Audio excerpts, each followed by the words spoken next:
پیارے دوستو، کبھی کبھی انسان کی قسمت تو ساتھ دیتی ہے، قدرت کے خزانے سامنے پڑے ہوتے ہیں، مگر انسان کے اندر اٹھانے کی ہمت نہیں ہوتی اور انسان اپنی کاہلی اور سستی کے آگے گر جاتا ہے۔ وہ ہر محنت کو، ہر کام کو اپنے لیے ناکامی سمجھتا ہے اور کسی کام کو کرنے میں ہمت نہیں کرتا، جس کی وجہ سے ناکامی کا منہ دیکھتا ہے۔ آج کی اس ویڈیو میں ہم آپ کو بتائیں گے کہ ایک کاہل اور سست انسان زندگی کے سفر میں کیسے ناکام ہو جاتا ہے۔ آپ سے گزارش ہے کہ اس ویڈیو کو آخر تک ضرور دیکھیں۔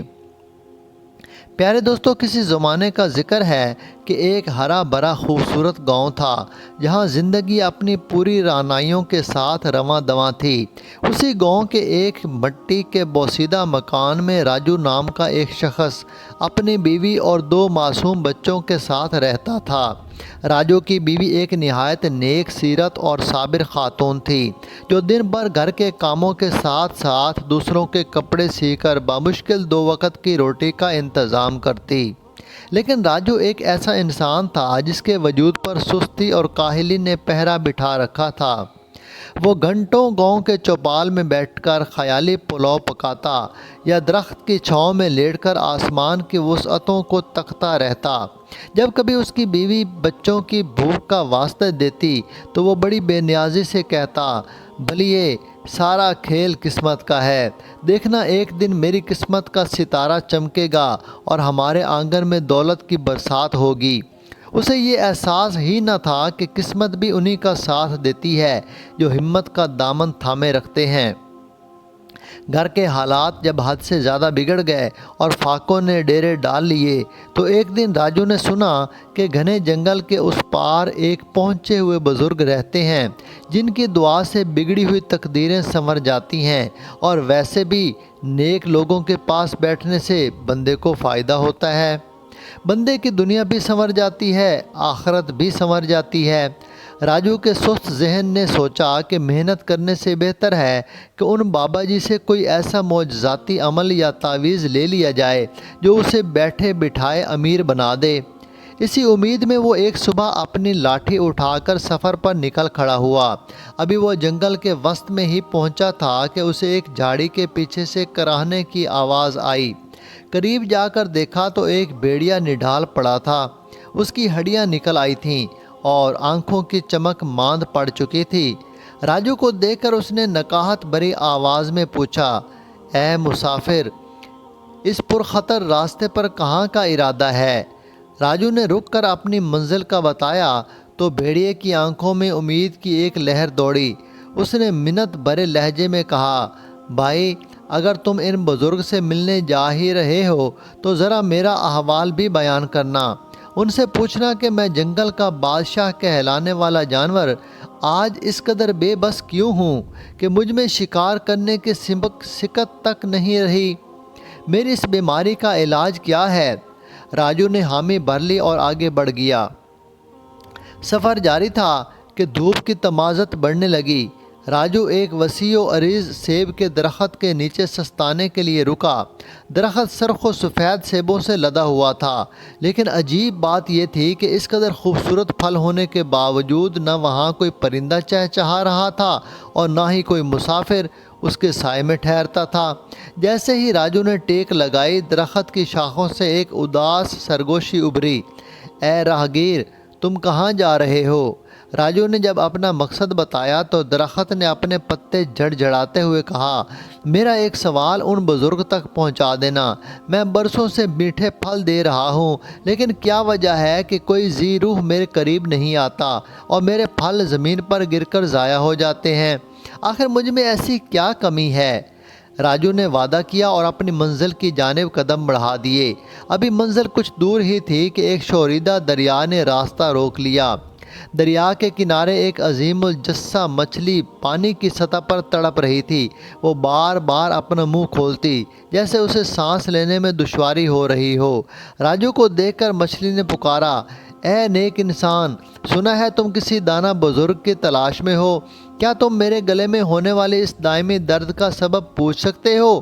میں نہ کچھ کھا سکتی ہوں نہ چین سے تیر سکتی ہوں۔ راجو نے اس کی بات بھی پلے باندھ لی اور آخر کار اس کٹیا تک پہنچ گیا جہاں وہ بزرگ مقیم تھے۔ بزرگ کے چہرے کا جلال اور سکون دیکھ کر راجو ان کے قدموں میں گر پڑا اور رو رو کر اپنی غربت کا رونا رونے لگا۔ بزرگ نے تحمل سے اس کی بات سنی اور پھر مسکرا کر کہا، بیٹے، تمہاری قسمت کا دروازہ تو کب کا کھل چکا ہے، بس تمہیں اس تک پہنچنا ہے، لیکن اس سے پہلے ان کے جوابات سن لو جنہوں نے تمہیں راستے میں روکا تھا۔ بزرگ نے اپنی آنکھیں بند کیں اور دھیمے لہجے میں کہنا شروع کیا، دریا کی اس مچھلی کے حلق میں ایک نہایت نایاب اور قیمتی ہیرا پھنسا ہوا ہے۔ جس دن وہ ہیرا نکل جائے گا اس کا درد ختم ہو جائے گا۔ وہ سیب کا درخت جس کے نیچے تم بیٹھے تھے، اس کی جڑوں میں سونے کی اشرفیوں سے بھرا ایک پرانا مٹکا دفن ہے۔ جب تک وہ مٹکا وہاں موجود ہے، اس درخت کی خوشبو اور مٹھاس لوگوں کو اپنی طرف مائل نہیں کرے گی۔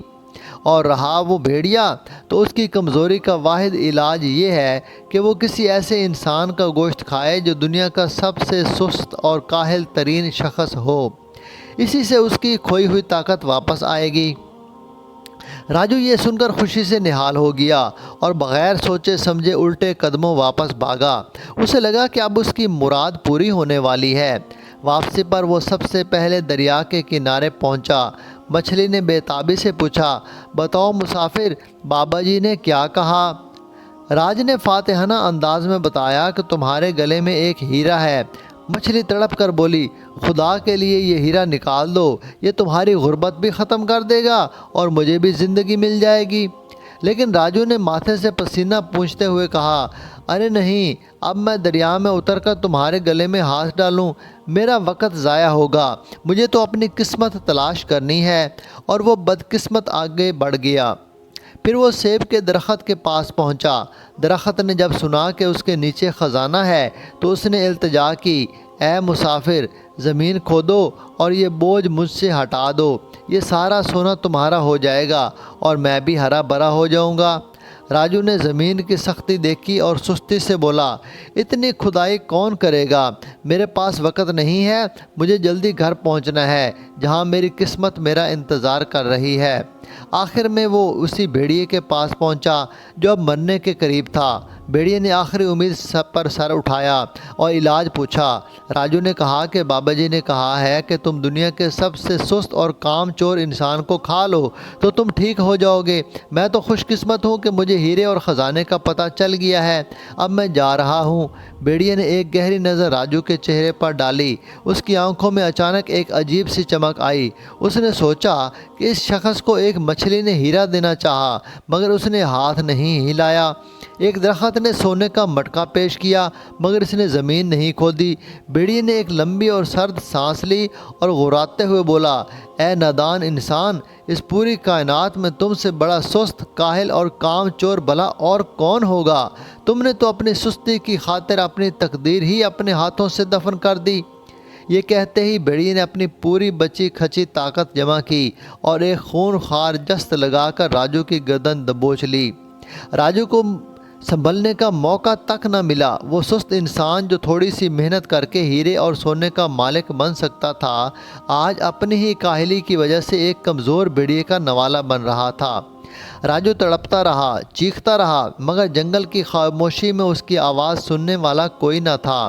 بھیڑیے نے سکون سے راجو کا گوشت کھا کر اپنی بھوک مٹائی اور اس کی بیماری ختم ہو گئی۔ راجو جو امیر بننے کے خواب دیکھ رہا تھا، اپنی سستی کی قیمت اپنی جان دے کر چکا تھا۔ وہ ہمیشہ کے لیے موت کی آغوش میں چلا گیا۔ قدرت اسے بار بار پکار رہی تھی، خزانے اس کے قدموں میں تھے مگر اس کے اندر چھپے سست انسان نے اسے اندھا کر دیا تھا۔ تو دوستو، راجو کا انجام ہمیں ایک بہت بڑا سبق دے گیا کہ قسمت صرف ان کا دروازہ کھٹکھٹاتی ہے جو محنت کرنا جانتے ہیں۔ قدرت نے راجو کو ایک نہیں، دو نہیں بلکہ 3 موقع دیے، ہیرے کی صورت میں، سونے کے مٹکے کی صورت میں اور اپنی جان بچانے کی صورت میں، لیکن اس کی کام چوری نے اسے اس مقام پر لا کھڑا کیا جہاں موت کے سوا کچھ نہ بچا۔ پہنچا۔ یاد رکھیے، بیٹھے بٹھائے معجزوں کا انتظار کرنے والوں کو صرف وہی ملتا ہے جو محنت کرنے والے چھوڑ دیتے ہیں۔ اگر آپ کو آج کی یہ کہانی پسند آئی ہو تو اسے لائک کریں اور مزید ایسی کہانیوں کے لیے ہمارے چینل کو سبسکرائب کر دیں۔ شکریہ۔